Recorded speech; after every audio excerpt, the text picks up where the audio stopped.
The idea is that for those who couldn't come, I'm going to record the meeting and post it on YouTube, so that if you know anybody that would like the lowdown, you can send them the link. So here we are.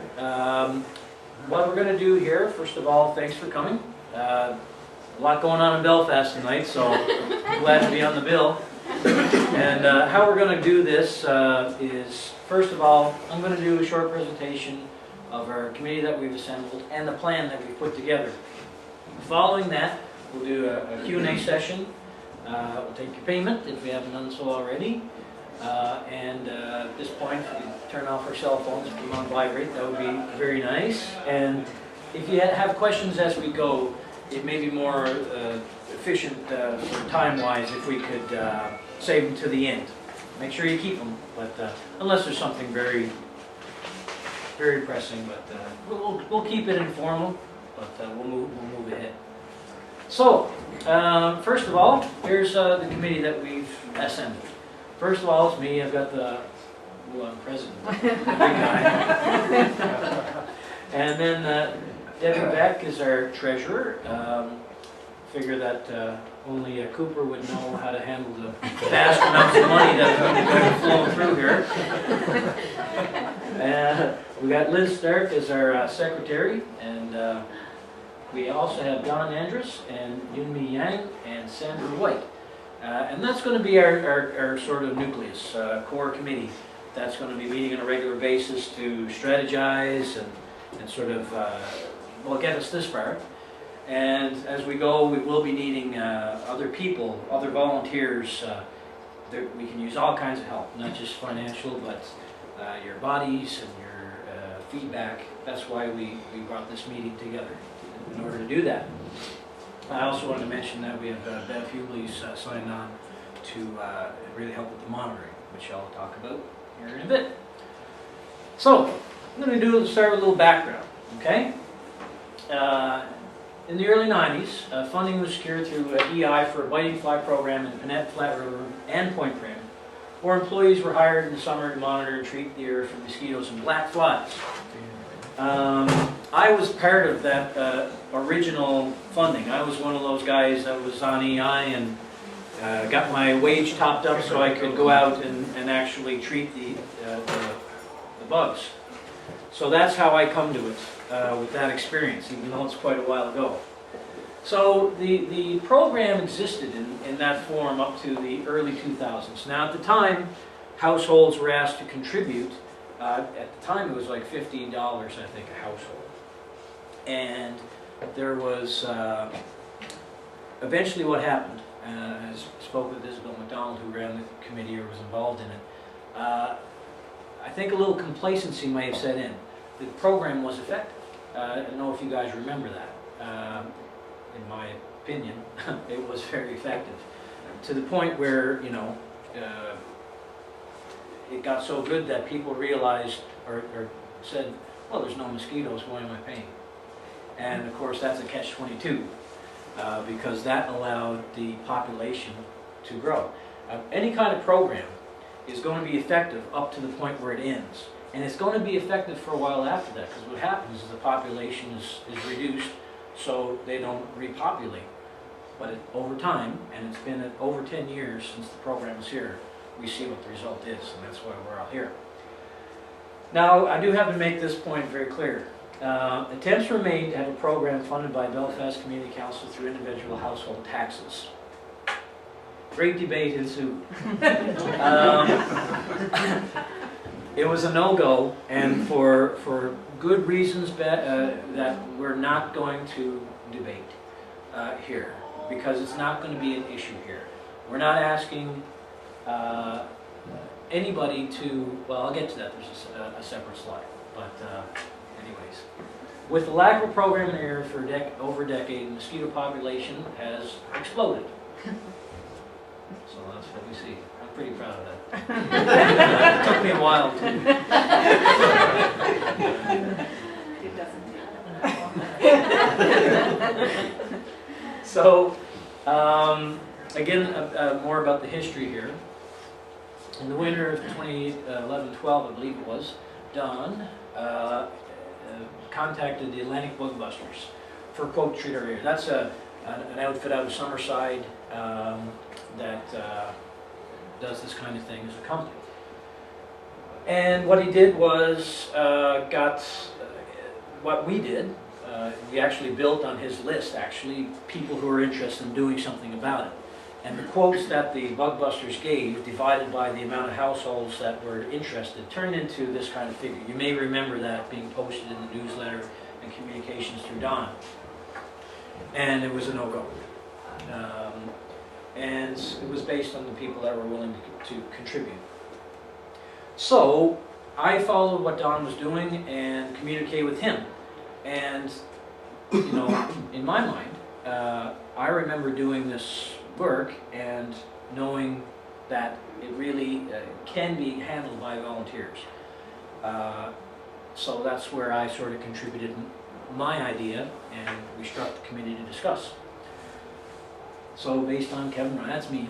I didn't know how to put that, but based on my knowledge of the area and experience treating the area 20 years ago, the committee believes that we can have an effective program on a volunteer basis. This means no one will be asked to contribute funds if they're unwilling.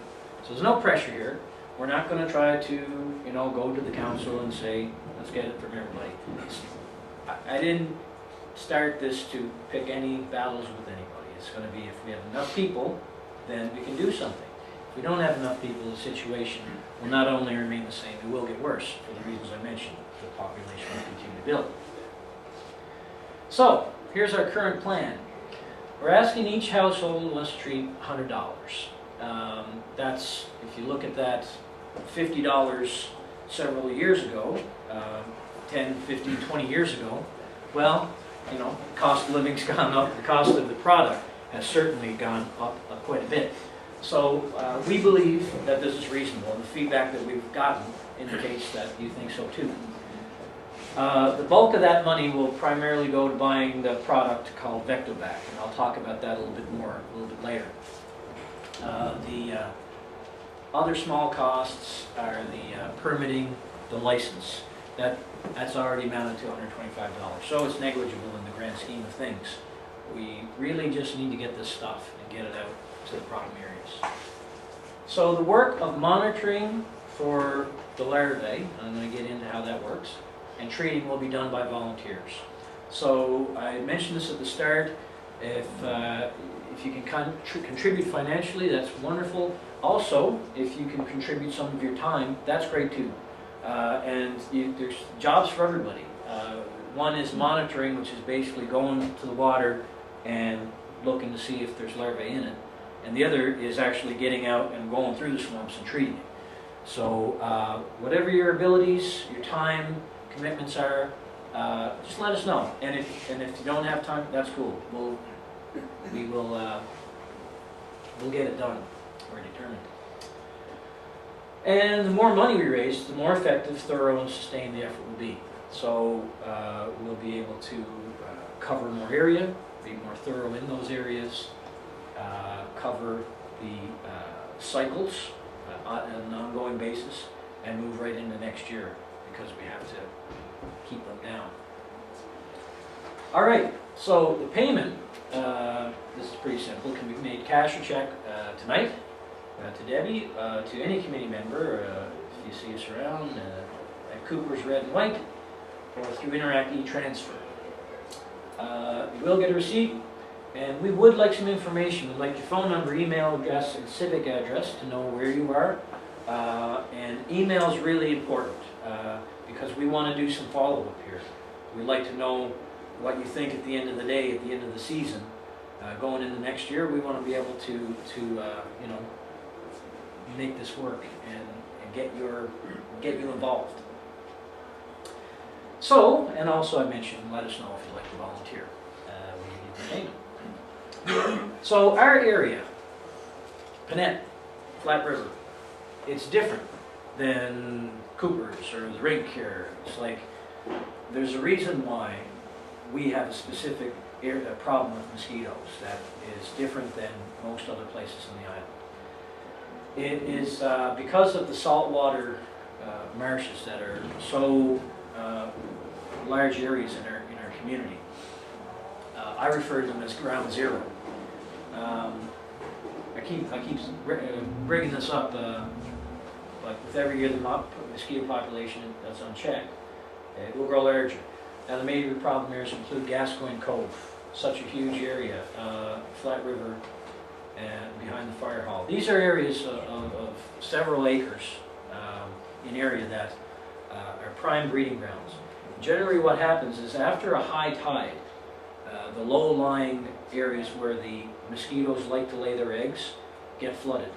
And mosquitoes only breed in stagnant water.